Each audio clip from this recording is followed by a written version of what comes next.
Après l'installation de Photoshop, il s'ouvre directement. Dans le cas contraire, vous pouvez l'ouvrir comme toute autre application. Et une fois ouvert, Photoshop présente cette interface. Nous avons au niveau des menus fichiers récents qui permet d'afficher l'ensemble des fichiers que nous avons utilisés récemment dans Photoshop. Nous avons par la suite fichier CC qui correspond à l'ensemble des fichiers que nous avons ouverts dans Creative Cloud. Après cela, nous avons le bouton Nouveau qui permet de créer un nouveau document. Ou encore, nous avons le bouton Ouvrir qui permet d'ouvrir un document existant. L'affichage de cette page au démarrage peut être paramétré. Pour sortir de cette page, il vous suffit d'appuyer Échappe sur le clavier. Lorsqu'on appuie sur Échappe, nous avons l'espace de travail de Photoshop. À gauche, nous avons le panneau Outils qui renferme l'ensemble des outils que nous allons utiliser pour sélectionner, pour déplacer, dessiner ou peindre nos différents documents. Nous avons juste au-dessus la barre d'options du panneau de contrôle. Cette barre permet d'avoir accès à l'ensemble des options de l'outil sélectionné. Ensuite, nous avons le panneau de contrôle qui renferme l'ensemble des applications et options de gestion de Photoshop. Nous avons ensuite à droite ici des groupes de panneaux. Ici, nous avons le groupe couleurs et nuancés qui permettent de gérer les couleurs. Nous avons également le groupe bibliothèque réglages que nous verrons dans la suite de la formation. Et aussi le groupe calque, couche et tracé. Et aussi, nous avons d'autres fenêtres à ce niveau. Et enfin, nous avons la fenêtre du document qui est cet espace. C'est ici que sera affiché le document sur lequel nous allons travailler et nous pourrons voir le résultat de chaque action que nous entreprendrons ici.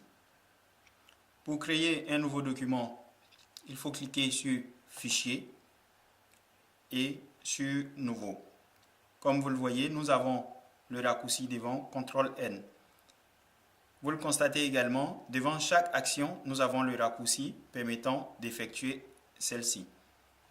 Donc nous allons cliquer sur Nouveau. Lorsque vous cliquez sur Nouveau, la fenêtre suivante s'ouvre. Ici, nous avons des menus et la zone d'affichage du contenu des menus. Le premier menu nous donne accès aux fichiers récemment créés sur Photoshop à partir de cette machine. Vous pouvez défiler et choisir un document que vous avez utilisé récemment. Nous pouvons également accéder aux documents enregistrés. Ici, nous n'en avons pas. On peut accéder aux différents documents au format de photo standard. On peut accéder également au format d'impression standard les plus utilisés, tels que le A4. Pareil pour illustration, web, mobile, qui nous donne les dimensions des mobiles déjà prédéfinies. Et enfin, film et vidéo. On peut toujours personnaliser ces options avant la création du document. Dans le panneau droit, nous allons donner un nom à notre document. On va l'appeler document 1. On peut définir par la suite la largeur. Nous allons prendre comme largeur 1000. Et comme hauteur 500. Et comme vous le voyez ici, on peut choisir l'unité de la largeur et de la hauteur. Ici, on va laisser sur pixels. On peut choisir l'orientation. On peut également créer différents plans de travail, mais nous verrons cela plus tard. Ici, on peut définir la résolution. Nous allons utiliser 300 pixels par pouce. Ensuite, le mode colorimétrique. Nous allons laisser RGB. Ici, nous avons la profondeur de la couleur que nous pouvons choisir également. Ici, nous avons l'arrière-plan. Nous avons par défaut le blanc, le noir ou couleur d'arrière-plan. Ou simplement, nous pouvons cliquer dans cette palette pour choisir la couleur d'arrière-plan voulue. Par exemple, pour du bleu, nous allons choisir le bleu et cliquer sur OK. Comme vous le voyez, nous avons un aperçu de l'arrière-plan à ce niveau. Nous allons utiliser le blanc. on a également des options avancées. Ici, au niveau des options avancées, nous avons le profil colorimétrique qu'on peut choisir, évidemment. Donc, nous n'allons pas changer cela. Et aussi le format des pixels. Après avoir défini ces options, pour créer le document, il faut cliquer sur Créer, ou pour annuler, on clique sur Fermer ou le bouton de fermeture au-dessus. Donc nous allons créer le document. Comme vous le constatez, on a créé ainsi notre document. Nous pouvons par la suite faire nos créations dans ce document. Rappelons également qu'on peut à tout moment modifier les options du document. Pour modifier les options du document, il faut venir dans Images et ces options sont réparties au niveau du mode colorimétrique qui se trouve dans Mode. Ici, nous pouvons changer le mode colorimétrique. Ensuite, nous avons Taille de l'image qui nous permet de changer la taille de l'image. Nous avons par exemple la résolution. Vous voyez les dimensions définies ici. Donc nous pouvons les changer. Pour enregistrer, nous cliquons sur OK ou sur Annuler. Vous devez savoir qu'une fois le document créé, en réalité, il n'est pas encore enregistré.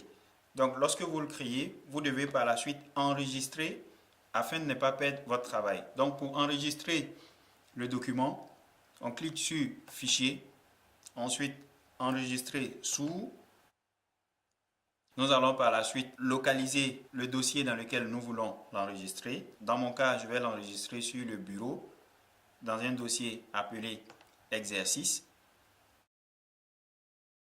Vous pouvez toujours modifier le nom. Ici, nous avons le format dans lequel nous voulons l'enregistrer. En fichier Photoshop pour pouvoir le modifier plus tard avec tous les éléments. Ici, nous avons différents formats à ce niveau. Donc, vous choisissez le format qui vous convient et vous cliquez sur Enregistrer pour enregistrer ou Annuler pour annuler l'enregistrement. Dans notre cas, on va enregistrer.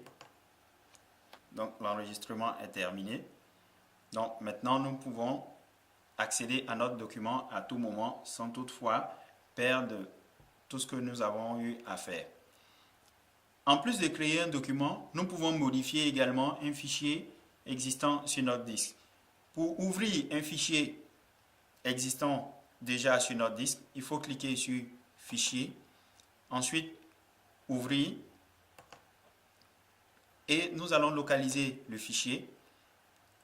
Ici, dans mon cas, nous allons dans Bureau, Exercice, et nous allons sélectionner le fichier voulu. Dans notre cas, je vais utiliser étudiant 3. Ici, nous avons le nom du fichier en question. Nous avons le format. Vous pouvez affiner la recherche en sélectionnant un format afin d'afficher uniquement les éléments de ce format. Par exemple, Pixar, nous n'avons pas d'éléments Pixar. Ici, PNG, nous avons les éléments PNG. Donc, je peux choisir mon fichier. Je clique sur Ouvrir pour ouvrir ou Annuler pour annuler l'ouverture. Donc, je clique sur Ouvrir. Comme vous le constatez, on vient d'ouvrir notre fichier. Et également, vous avez constaté que nous avons deux fenêtres à ce niveau. Photoshop permet le multi-fenêtrage également.